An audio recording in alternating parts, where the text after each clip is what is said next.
Okay, so this is our first installment of our three-part lecture series, Great Debates and Controversies of Jewish History. We are going to discuss for tonight Chassidim, Misnagdim, and Mussar, the Great Debate.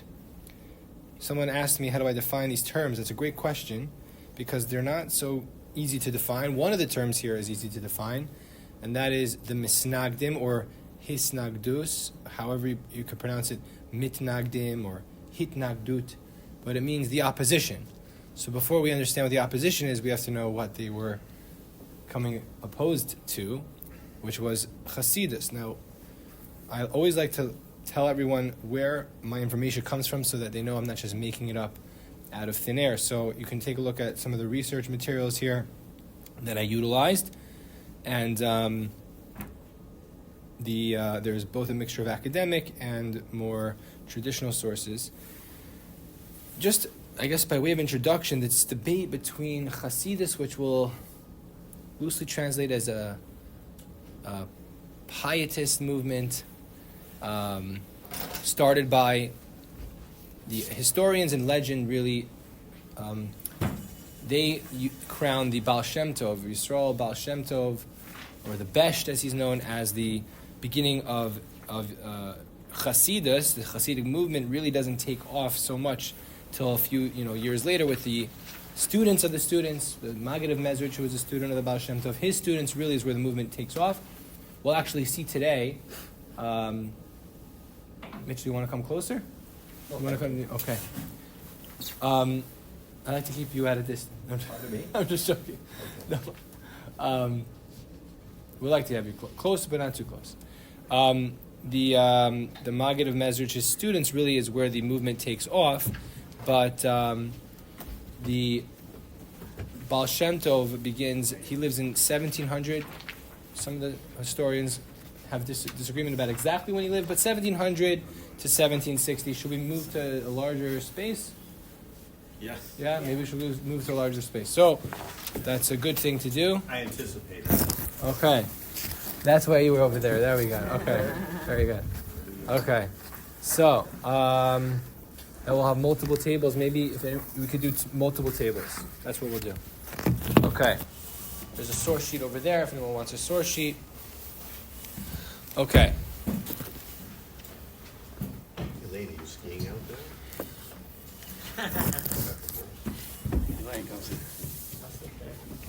Okay. Welcome everyone. Okay. So we're just explaining that the movement of Chassidus, a pietistic movement, which we'll try to define, focusing on spirituality. We'll try to define it, what it is. Mysticism is a term that's used. We'll try to define it, but by way of introduction, this debate between the Chassidim and the Misnagdim, the Chassidim and their opponents, is still going on till this very day. There was an article in Mishpacha magazine 2018 that had a debate between Rav Moshe Weinberger and Rabbi Noach Shafran, and it was entitled "Meeting the Baal Shem Tov in the 21st Century." There was a discussion about changing the traditional curriculum of the yeshiva and introducing different things, and there was a debate in the pages of the Mishpacha magazine: should we be encouraging people to seek more spiritual paths, alternatives, or continuing to emphasize what has always been, or not always been, let's say, for hundreds of years, a certain curriculum within the yeshiva movement. I'm not going to go into really what their debate, what was it about exactly, but I just wanted to use it as an example that this debate still is present today. It's not as extreme, it's not as polarized as it once was, but there certainly are different emphases. Anyone who knows a little bit about the different shades and colors of the, even within the Orthodox community, you have people just say, ultra-Orthodox, right? That's what generally the term that's thrown around, which sounds like a superhero, like the ultra-Orthodox, dum-da-dum. But you have people who have these curls, side locks, fur hats, long beards. They come from a certain tradition, oftentimes Chassidic, and it really is in many ways very different than other people, even if they're both wearing those black suits, but one of them maybe has not a fur hat, maybe less of a beard, and it's not just in the externals. There's really a lot of history to where they come from and where these traditions originated from. So I hope to unpack that with you today. So Rabbi Aryeh Kaplan has a really great work that's an introduction really to Hasidic thought. It's called Hasidic Masters. And in this, he discusses that at the time the Hasidic movement was founded, or as we mentioned, slightly got off the ground with the Baal Shem Tov, and more as a formally came a movement later, it was really after the time period of Shabtai Tzvi. Now, Shabtai Tzvi, if we wanted to really deal with him, that would probably take another whole lecture series. But Shabtai Tzvi, just as you can see in source number 1, he was this false messianic figure, lived between 1626 and 1676. He promulgated Jewish mysticism, Kabbalah, and he conquered the Jewish world, and he conquered a large part of world Jewry. And the story really ends very tragically, where he eventually converts to Islam, which didn't stop many of his followers from believing that was a sign of his messianism. And it really tore apart the Jewish world in many different ways. And the reaction to this whole drama, which we're completely summarizing in a very oversimplified way, but the reaction was that, number one, we became very hesitant about mysticism in general. And number two, anything that was messianism. So mysticism, messianism, bad news, because we know where that ends up. That ends up with false messiahs, people breaking the law, end up converting to other religions. Not a good thing. So that's where sort of the fault line was drawn. That anyone who's going to emphasize Kabbalah, teach it publicly, Kabbalah will it really means tradition, but we'll assume a lot of these terms people have working knowledge, but feel free to ask questions. But Kabbalah is the general main text of mysticism. So anyone who's teaching that publicly is already suspect. Certainly if they're talking about messianism and certainly mysticism, these are all things we need to avoid, and we need to be very hesitant about those things. Yes, Mitchell? One of the things I read that the Sabbateans were focused on, as from a Jewish standpoint, was matur asurim. Allowing what was forbidden. Yeah. Yes. So there's a big discussion in the Tisha B'Av, and a lot of things were. So, and then there was an even more extreme example.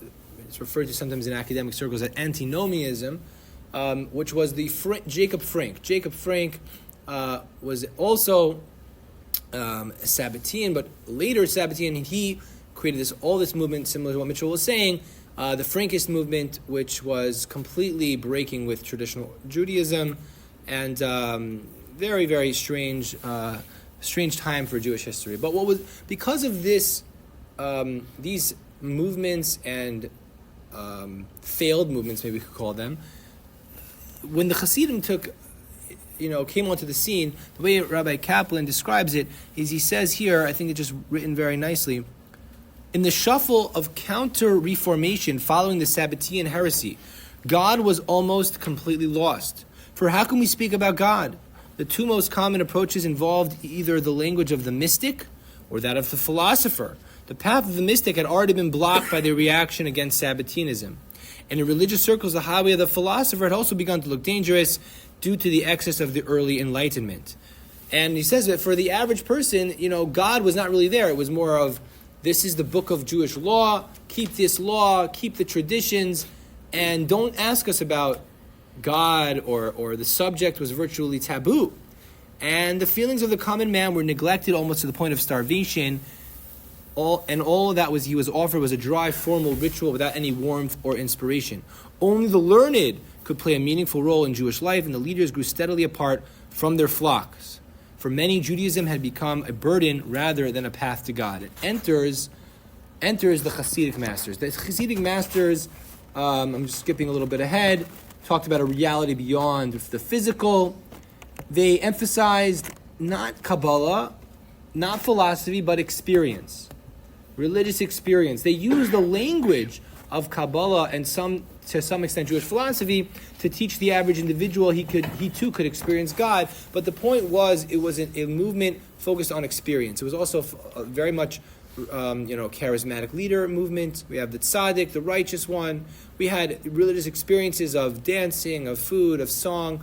I'm really just summarizing it just to understand a little bit about the controversy, and we'll gain a better understanding of the Chassidic movement, which in itself understood to a greater degree when it combated its opposition. Yes? Also, one of the points of Hasidism that I read is it's to also encompass the common everyday man, and not that Judaism shouldn't be for the very learned and aloof. Yes. That is definitely connected, although it should be noted that all of these are oversimplifications. Like, there were Hasidic masters who were extremely aloof. The Kotzker Rebbe for a period of his life. These people were very learned. Like, people have this understanding that they were not learned. Many of them were extremely learned. But it was a different emphasis. And I'm just trying, we're just going to touch on a lot of these points just to understand the controversy. So what we're really going to focus on is the controversy over about a 30-year span between 1772 and 1804. Before that, there was some opposition, but it was not formalized. It was not as extreme. It was a little bit mockery, or we weren't sure exactly what it was. And after 1804, which we'll talk a little bit about in some of the historical records, we already start to see that the Misnagdim and the Chassidim start to work together. They work together oftentimes when they're facing a common enemy. They're facing anti-Semitism, they're facing the czars, they're facing the Enlightenment, which they saw as a threat to traditional Judaism. So therefore, after 1804, we see there's a lot more of a collaboration between the different sects. But we're going to focus on the most intense part of the controversy. And this really begins in a formal way in 1772. Now, I'm just debating if we should discuss some of the theological debates, or if we should just get right into the controversy. I think we'll come back to the theological debates if we have time. But you should know that many attribute a lot of the historians are trying to figure out, why was this debate so heated? We'll see soon. Why was the Vilna Gaon so opposed? And anyone who says that Vilna Gaon was opposed because of political reasons or for other, interests for himself, I think it appears to be patently false. The Vilna Gaon was not a political person. He really had no interest in any public interest at all. He pretty much just stayed and studied Torah all of his life. So you have to understand why he was so vehemently opposed to the movement, to the Hasidic movement. And it has to be, and we'll see some of his own writing on this matter, it has to be there was some theological opposition that he had, a very, a Torah dispute, so to speak.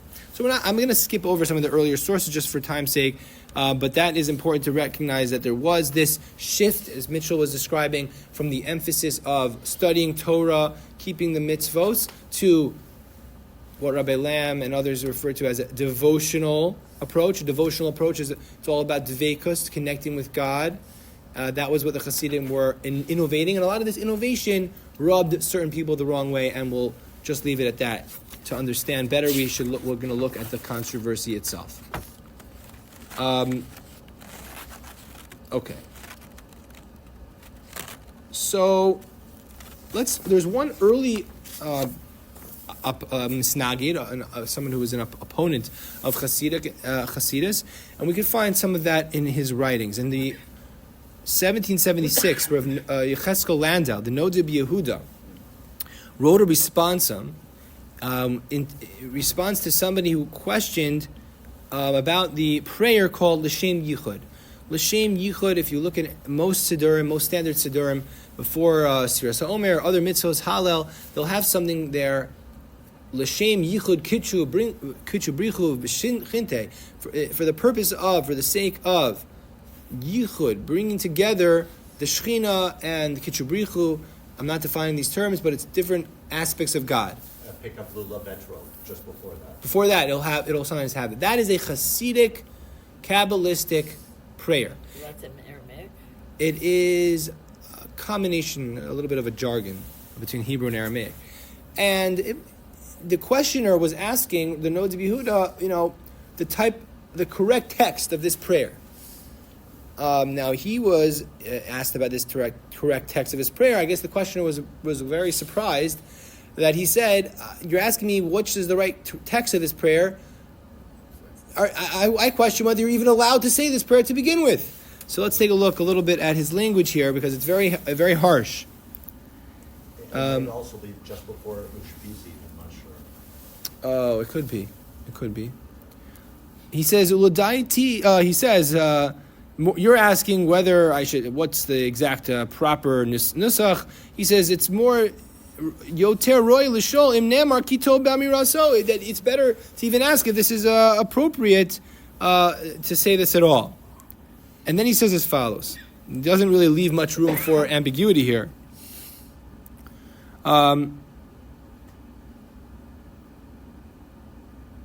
L'daiti, my opinion is zera chole b'dorenu. He says this formulation is a grievous malady of our generation. The generations before ours, our times, didn't know. They didn't know from this nusach. Velo amiru, they never said it. They were amelim kol yemeim batorah b'mitzvos.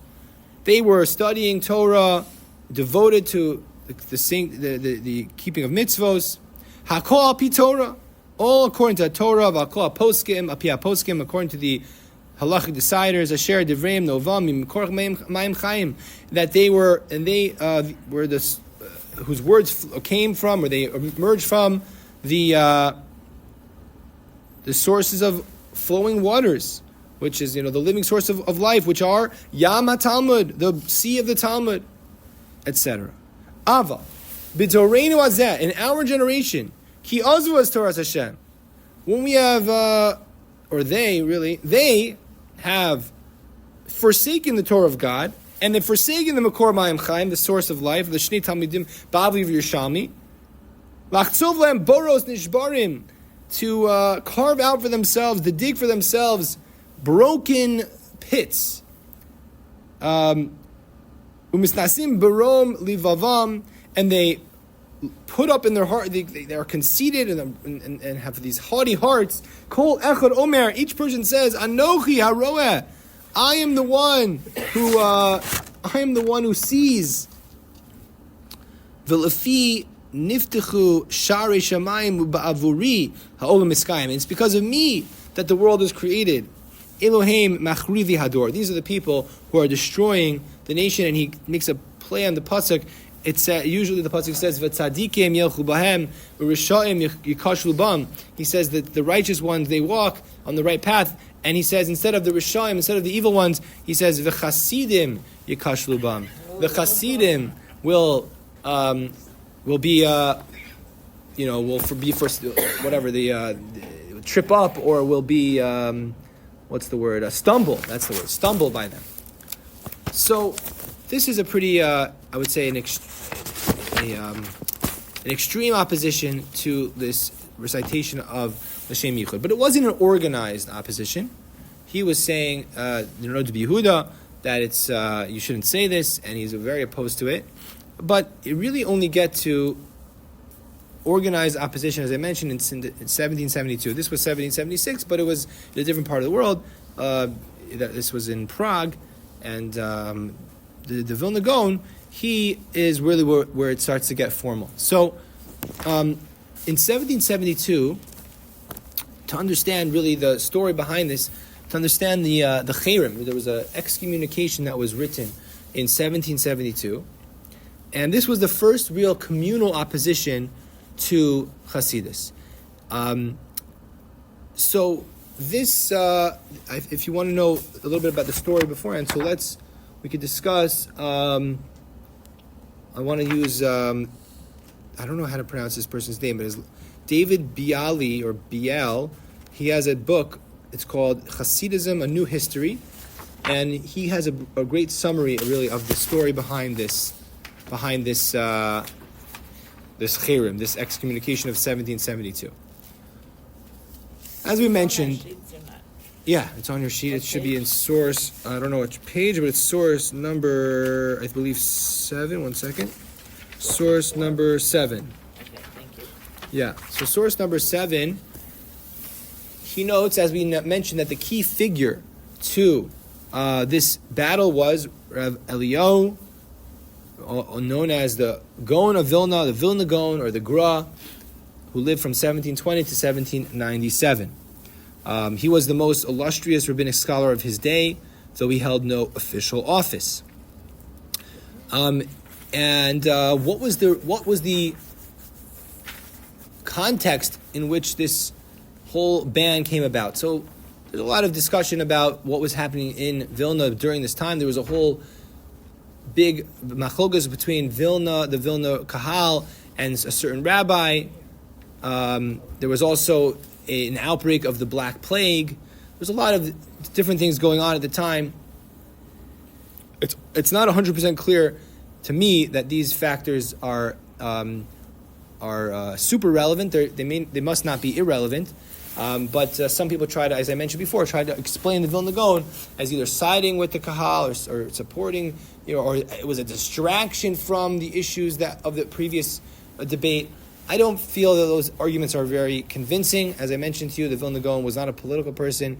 He had no interest in much of the really public life at all. He was really just studying Torah his whole life. So when we focus on the Vilna Gaon, I think that what's helpful for us is to really understand the debate in a real, to understand what his position was, is a window into really the real underpinnings of this debate. So here, let's just read from this source over here. This is from Bialy. During the winter of 1771, rumors from his associates in Shklov, this was the Gaon's associates, reached the Gaon regarding a new group of Chassidim and their strange customs. These accusations claimed that the Chassidim engaged in immodest behavior while praying. They used to stand on their heads, do some flips. They apparently were he was told, and some people say that he was told not accurate testimony, but some of it must have been actually true. As we'll see soon, the Maggid of Mezrich was very upset with certain Chassidim that went too far in his eyes. So they were flipping on their heads. Apparently they mocked rabbinic scholars. And as we'll soon see, is one of the focuses of the Vilna Gaon's own letter in 1776, we'll see. Again, 1796, I believe, we'll see. Later, the focus of his letter was that they had a heretical interpretation of a passage in the Zohar. So he had heard this from Shklov. And two Hasidic leaders, they find out that the Gaon was developing this antagonistic approach, and the Vilna Gaon was a very important person to be on your side. And their names were Menachem Mendel of Vitebsk and Rav Shneur Zalman of Liadi. Rav Shneur Zalman of Liadi is also known as the Baal Tanya. He wrote the Tanya, and if you're a Chabadsker, you call him the Alter Rebbe. And they approached the Vilna Gaon. They went to meet with him. They said, let's try to work this out. And he refused to meet with them and even left the city. He didn't want to meet with them, and he felt that he had to leave, and he left the city. In the meantime, there was a debate, but all of this, by the way, is utilizing the letters of the Alter Rebbe, of Rav Shneur Zalman of Liadi, and much of this is documented. It's not all documented, but they're using letters to put together a picture of what happened. There was some debate in Shklov between the Chassidim and the Misnagdim, their opponents, and apparently this did not go so well for the Chassidim. And once the Gaon heard that they were, debating in Shklov, and apparently did not like what he heard about what the Chassidim were saying, he had made up his mind that this is a dangerous sect and posed as a threat to traditional Judaism, and decided to embark on a militant campaign to eradicate it. And that's where the Cherem, you can see a picture of it that I have on the source sheet. You can see that the Cherem writes these extreme language that they should be wiped out, destroyed, pushed out, etc. from the community. So, as they know, these historians know, it's difficult to tell precisely why the Gaon objected to the Chassidim so vehemently. There's different arguments. They even discuss some of the things we've already said. Maybe they were worried. He was worried that they were going too much into mysticism. That's a problem because the Vilna Gaon was an actual deep mystical thinker. Maybe they were emphasizing deviations from traditional structures of rabbinic authority. Maybe he was you're going after these charismatic leaders. We have to make sure that the rabbinic control is maintained and the authority to the rabbis. That can't be because they say, and I think it's a good point. I say they because Bialy was like one of the editors of this work, Hasidism. It's like 20 authors. But these authors write that they're all like more historical academics. They write that the Vilna Gaon was not like a community rabbi. He had no official position. If anything, his leadership was even more akin to the Chassidim because he was like the same type of charismatic leader in his own way. So it's hard to really understand. Much of it, as I will show you, has to do with, like I mentioned before, these theological fault lines. And what we mentioned about this heretical understanding of certain areas of Hasidus, of certain areas of the Zohar and Kabbalah. Okay, so now we have a formalized opposition. 1772 is when the Cherem of Vilna was written. Now, just important to note, this was not written by the Vilna Gaon himself. He signs on to this Cherem, which is obviously gives it a lot of credibility. He signs on to this excommunication of the Chassidim. And once the Vilna Gaon, in 1772 writes this or signs on to this Cherem, so now everyone decides to join in, and many people write charamim, excommunications of the Chassidim. You could take a look at, this is source number 8. Immediately after Passover in 1772, the Vilna Kahal joined the Gaon's initiative and began to gather testimonies against the Chassidim. And as you see, there was this one person who was immediately dismissed from his post, and he was flogged in the Kahal's chamber, incarcerated for a week, placed under a ban of excommunication. The Chassidim were forbidden, on the penalty of the ban, to convene their separatist prayer houses. Their manuscripts were publicly burned, and they were urged. Other people in Lithuania were urged to follow suit. Very few, small number of communities did so. There's a trend in general when it comes to debates and controversies in Jewish history. There are the big people. There are the people who have opposition with each other, and the Vilna Gaon had such an opposition to Hasidus. There's no two ways about it. He did.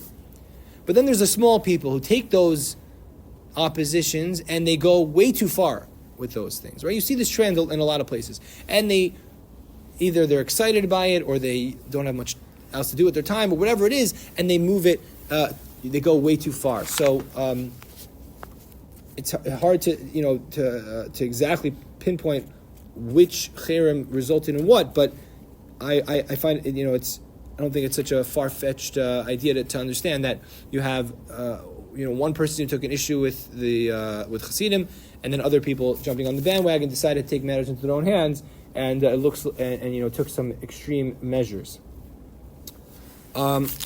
You can take a look and see these charamim, these different excommunications and testimonies against Chassidim, what they had an issue with. They collected 14 different things that are stated in these different documents, not all mentioned in the Cherem of the Vilna Gaon, signed by the Vilna Gaon.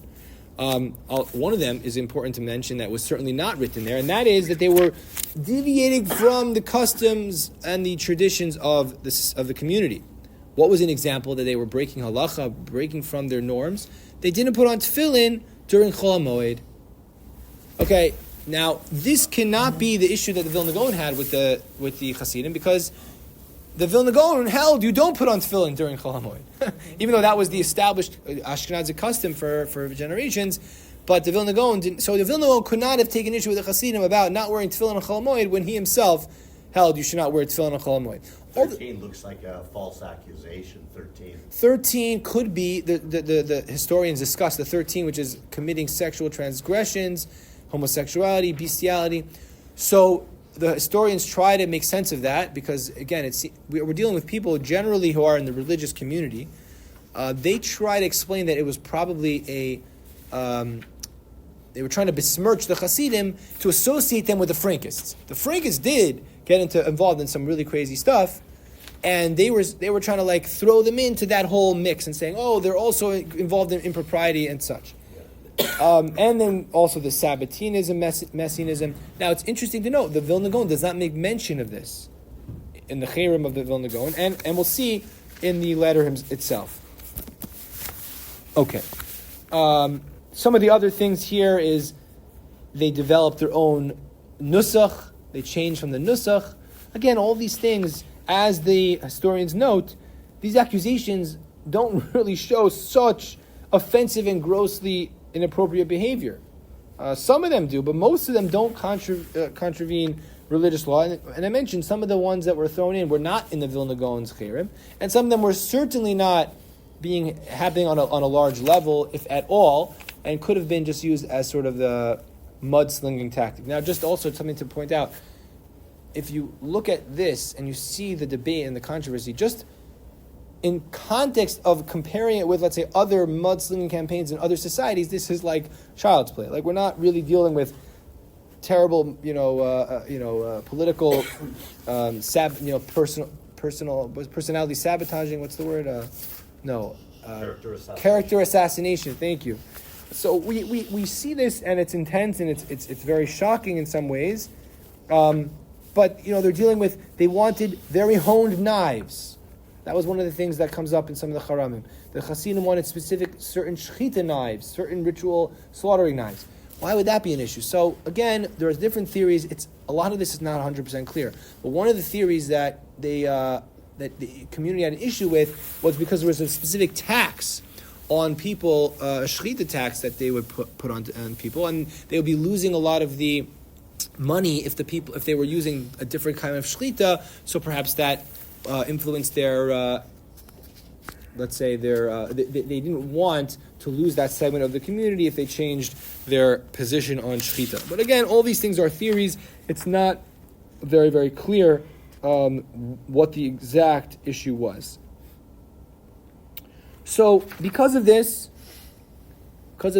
opposition, we mentioned that one of the focused, Chassidim that was really at the center of a lot of discussion, who wrote about it, that's how we have the records of a lot of it, was Rav Shneur Zalman of Liadi. So Rav Shneur Zalman of Liadi also writes that because of this,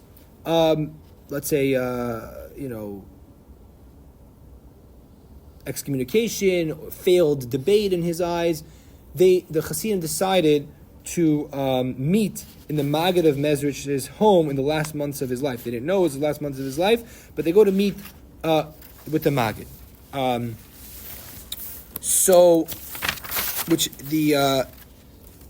You could take a look at some of the records. In Emmanuel Etkes, he has a record of this. It actually went to Ravna. He was no longer in Mezrich. He was in Ravna. And there he talks about how the Maggid of Mezrich was very upset at Rav Avram of Kalisk. Rav Avram of Kalisk is very upset. I mentioned the flipping on the heads situation.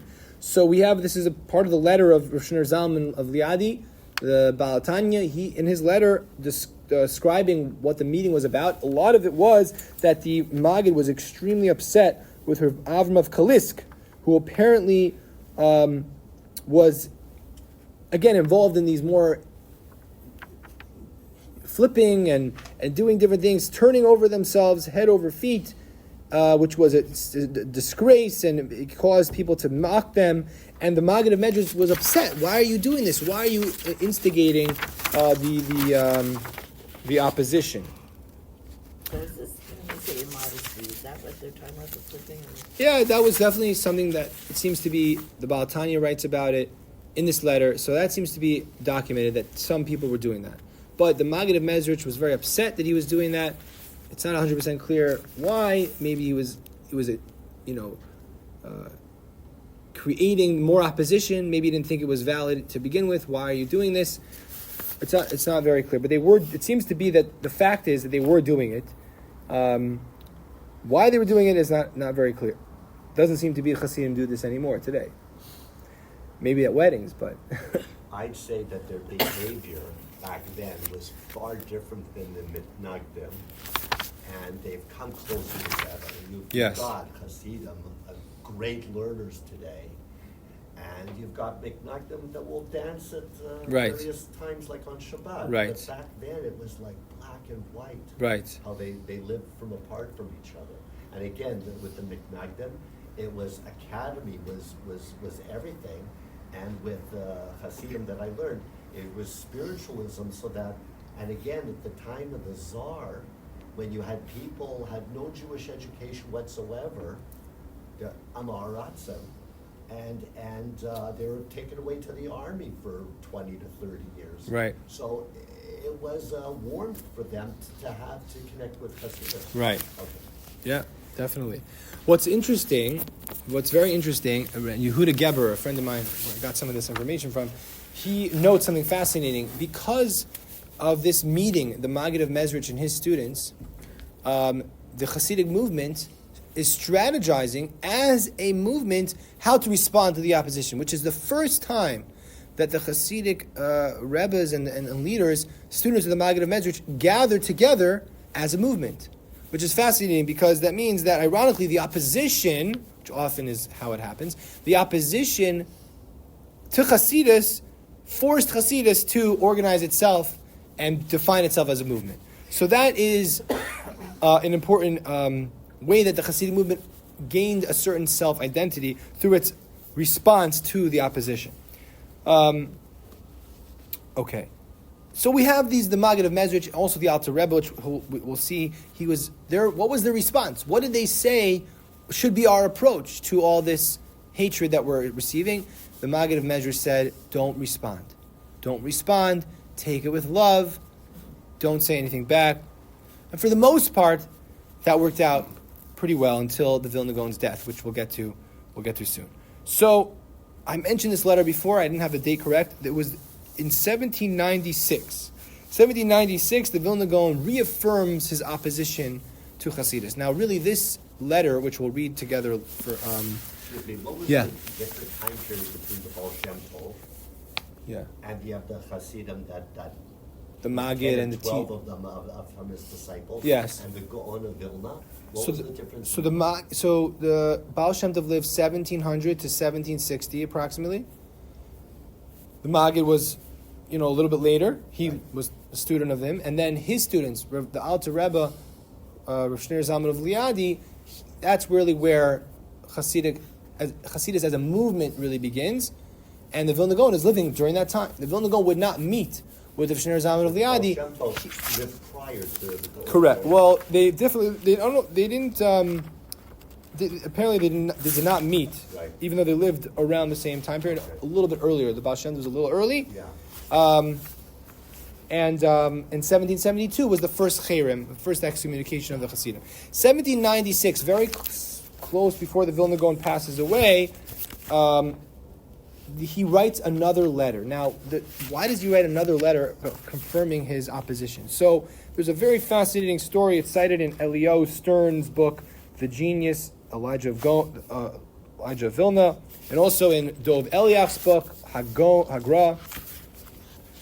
There's a fascinating story. This, what happened was I think it's just interesting. There were rumors that the Vilna Gaon had lifted the ban and had a change of heart.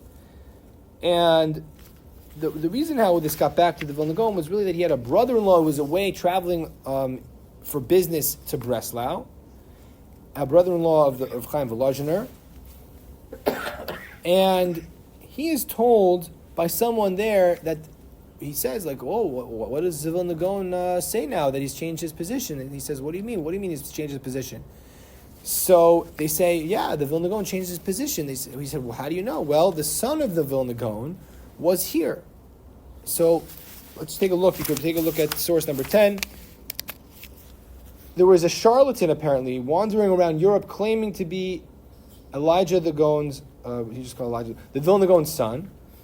And apparently there was a tzaddik that was going around with this son of Vilna Gaon, and they saw that this son of the Vilna Gaon was going along with this tzaddik. Whenever you see the word tzaddik in the literature, they didn't call them Chassidim, they would often call them tzaddikim. They claimed to be tzaddikim, They were claimed to be these charismatic people, and people were gaining a following. They would gain people to come and see them. So the son of Vilna Gaon is with this tzaddik, so they would say to him, what does your father say about this?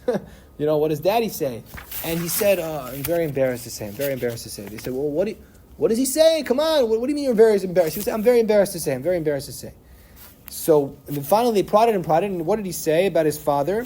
He said that my father told me that if I were younger, I would fast, eulogize and cry and pray before God and ask him to forgive me for opposing them. And he says he would hope to go, to rectify all of his wrongs, but he's too old and he can't do it anymore, but he feels terrible. Now, this is completely false. You can't really pull this off today with telephones and with pictures, but in those days, someone who, as the son of the Vilna Gaon, he could. So this started going through all of Europe. The Vilna Gaon finds out about this. There's a letter that's written, and he signs onto it, but it's still not enough. I'm just making a long story short. The Vilna Gaon feels he needs to reaffirm his opposition. In 1796, he writes a letter. Now, this letter, again, a lot of this is cryptic, but I believe it's a good source. This is in Mordechai Valinsky's Chassidim and Misnagdim, and this is the letter that he himself wrote. So it's very important because this is penned by the Vilna Gaon himself. So there's nothing, you can't say, well, other people added things in, he just signed on to it. This is his own writing. So I'm just going to read some parts of it. I'm going a little bit quickly through it just because I want to get to some of the other sources here. Okay. First of all, it says Hirbu Liv Shoah. Like they're excessively sinning, these Chassidim. One of the things he keeps saying again and again is V'yigalu panim b'Torah shelo k'halacha. Now, what does that mean? They interpreted Torah not according to halacha. So it's a category. It really comes from a Mishnah and Avos. It really means extreme distortion of Torah. And he says it about a number of things. He says, Yigalu panim b'Torah shelo k'halacha b'pasuk kabedas avicha. What does that mean? They're misinterpreting or distorting the interpretation of honor your father and your mother. Also, he says, they're megala panim b'Torah shelo k'halacha be'omram yikar b'nei Hashem darkan. That their service to God is precious in Hashem's eyes. And also, he says, they take the Mechanim Atzma B'Shem Chassidim. They say that they're Chassidim, Chesed he. But this is it's disdainful or foolish. Dormaru Ma Ramu Einav. This is a generation of people with haughty eyes.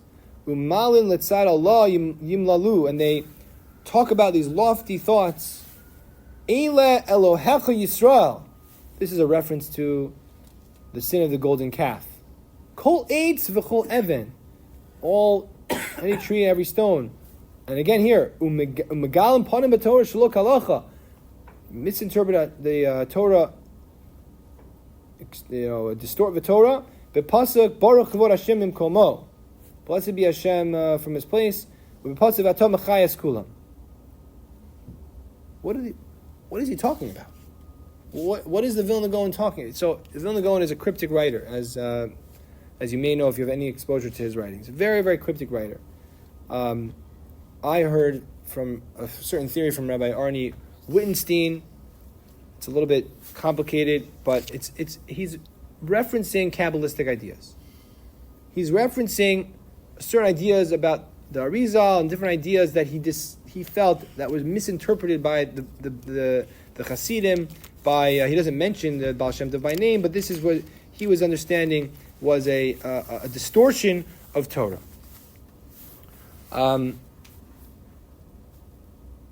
Okay, I'm just oversimplifying, but that I think is important to understand. It's important to understand that there was a theological opposition that the Vilna Gaon had. It was not politics. It was not, he didn't like these people. They were smelly, whatever. He felt that there was a real issue here, and it was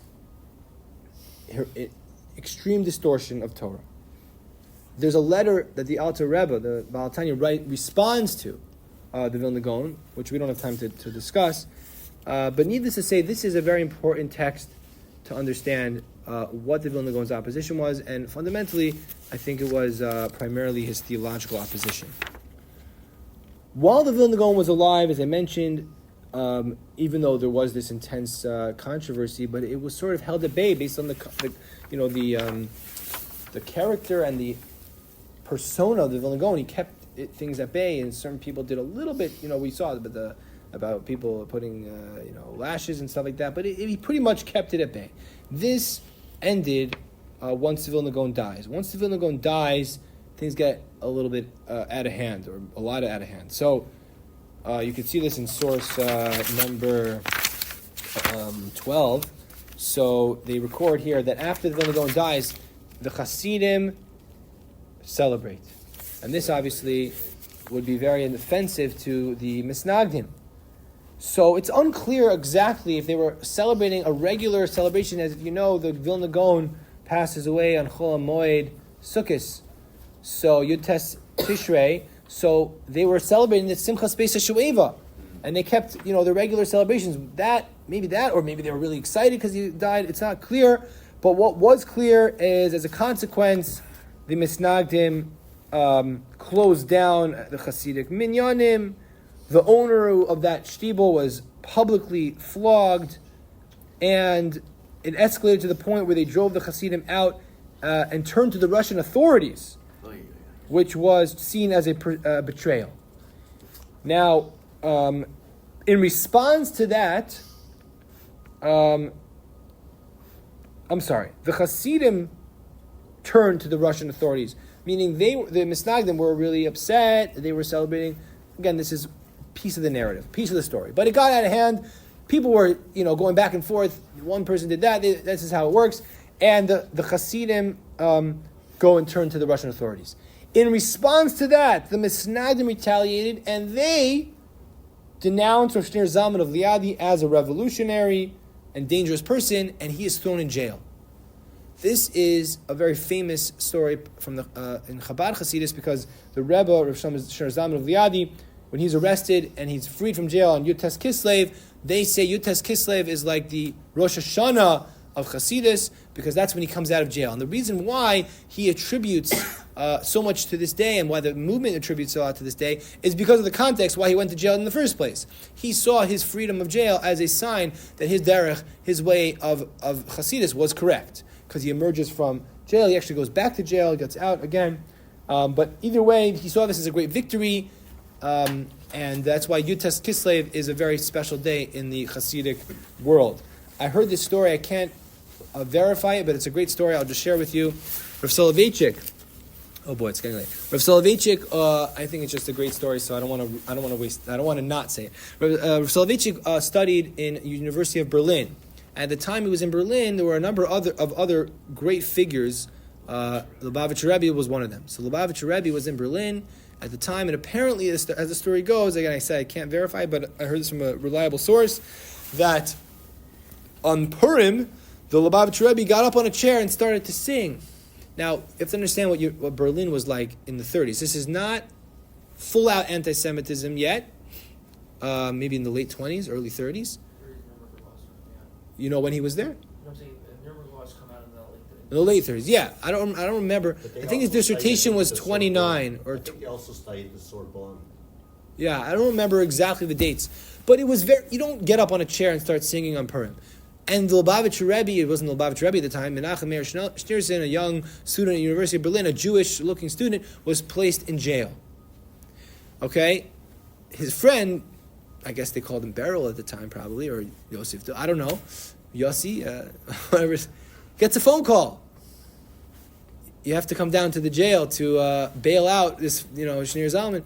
So as the story goes, he goes to this is way before YU, way before Chabad. He wasn't the Rebbe yet, right? Wasn't even married, I don't believe.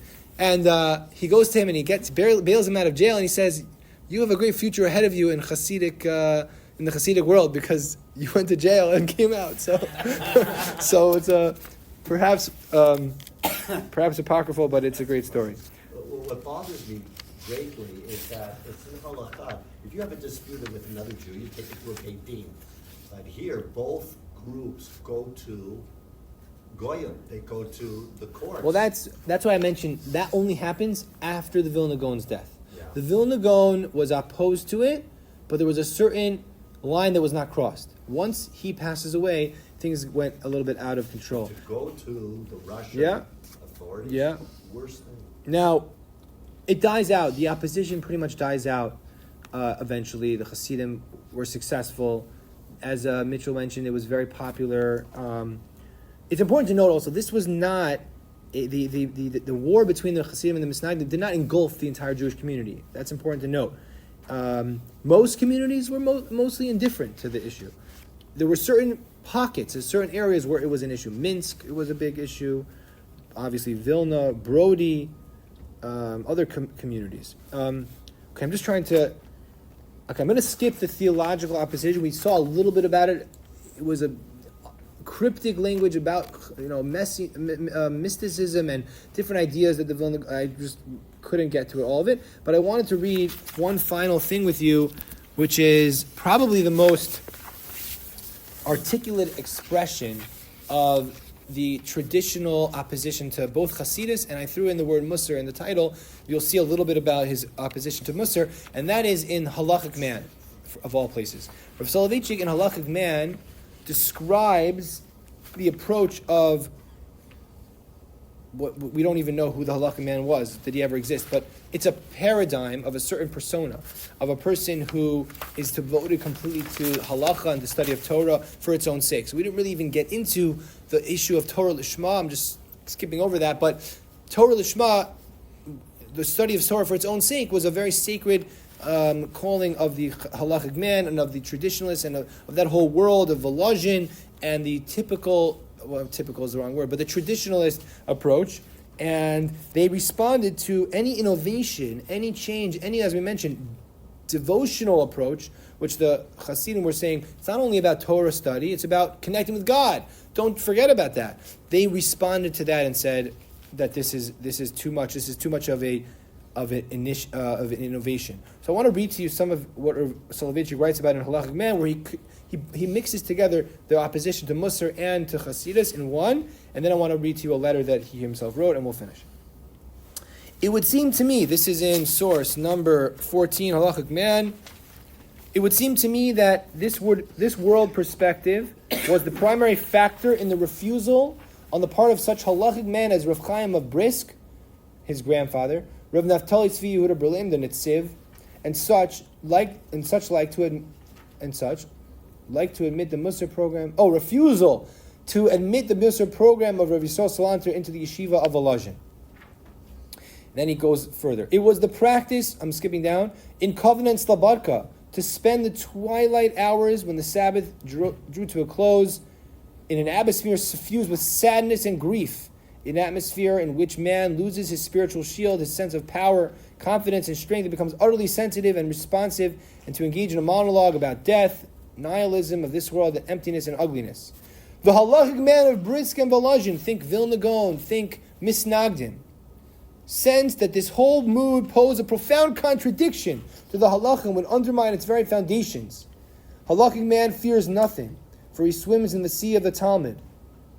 Remember that we mentioned the Noda B'Yehuda, right? He said that these people, they're not studying Talmud anymore. All they're doing is they're doing L'Shem Yichuds. But what happened to the bracha? I didn't tell you the end of the tshuva. The end of the tshuva, he says, you want to do preparation for the mitzvah?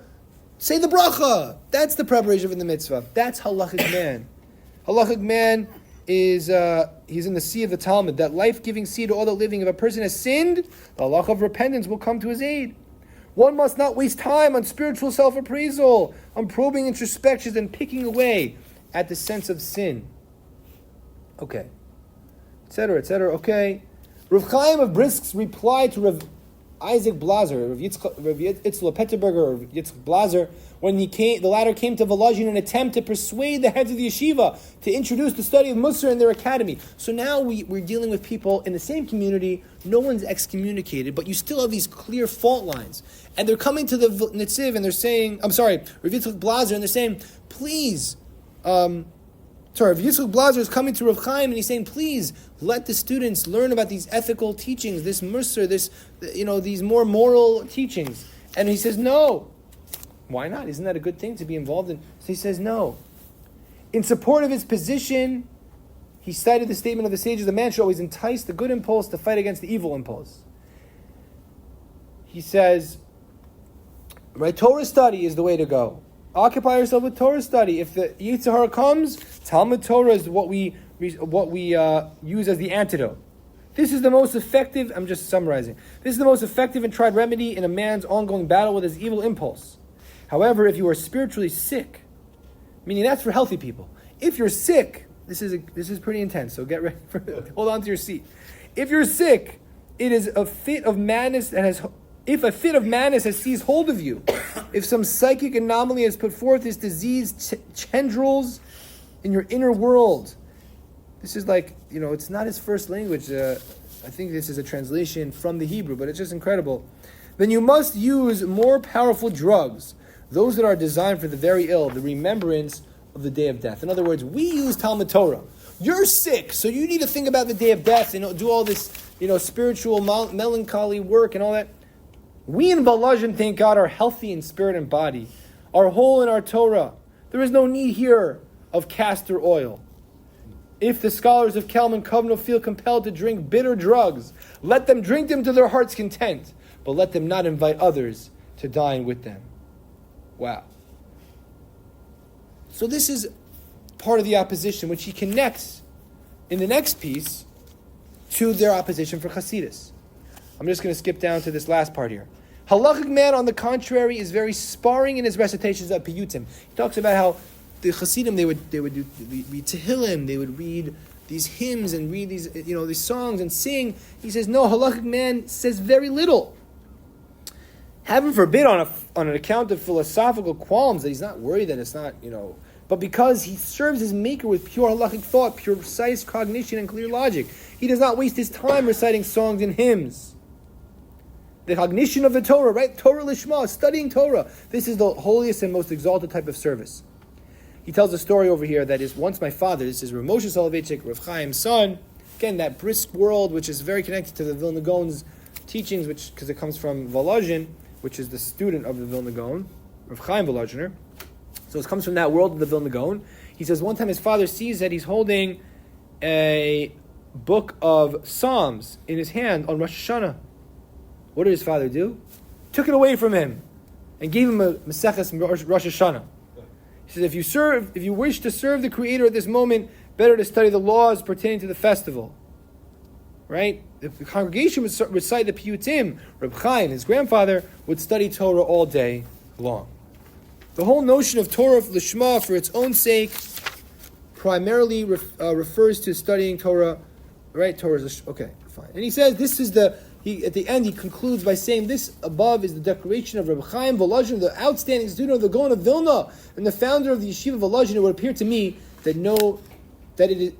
it needs no comment. In other words, you see the theological fault lines. As I mentioned, there's no haramim, there's no excommunications, but there's theological opposition to any innovation into the community.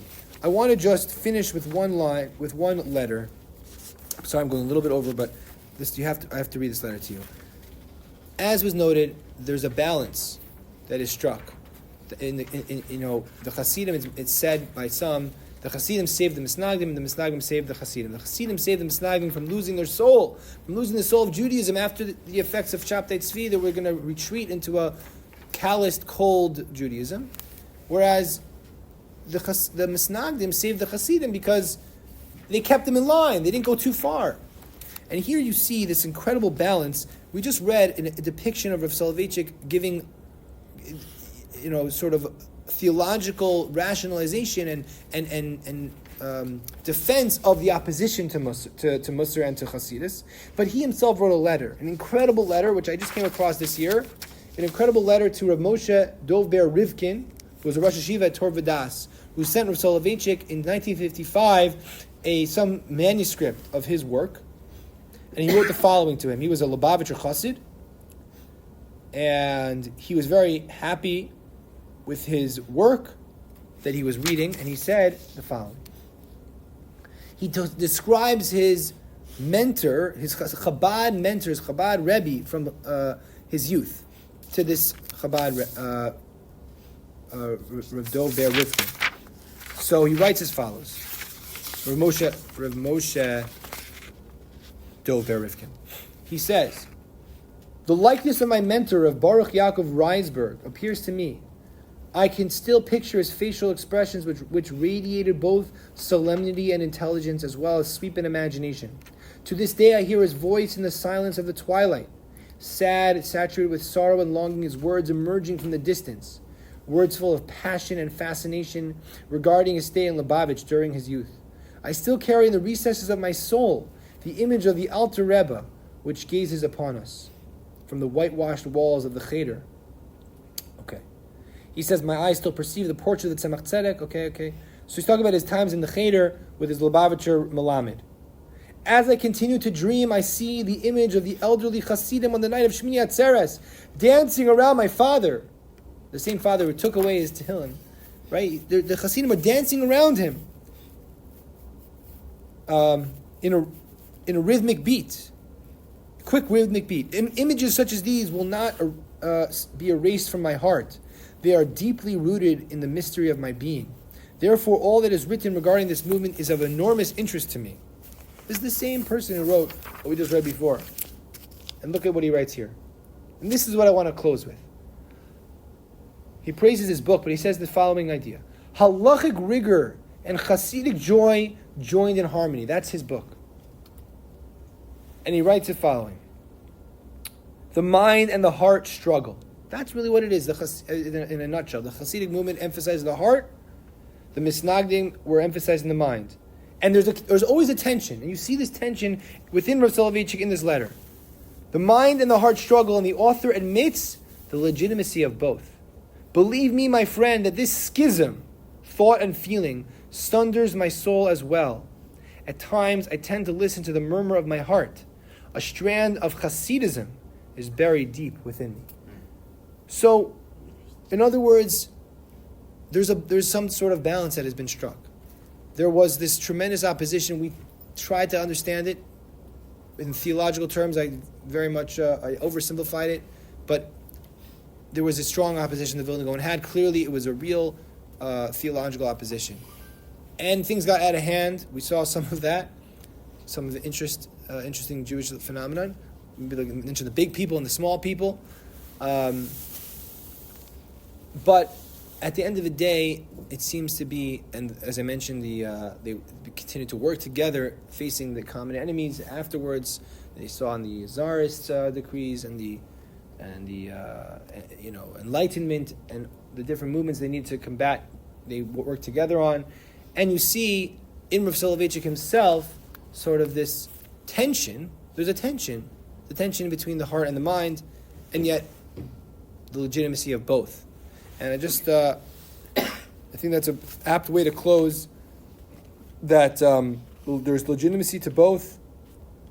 There can be schism. It doesn't mean that all is balance is easily struck.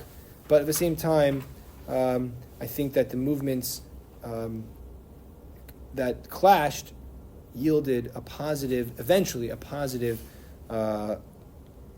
outcome for Jewish history. Okay, we'll hold it over here.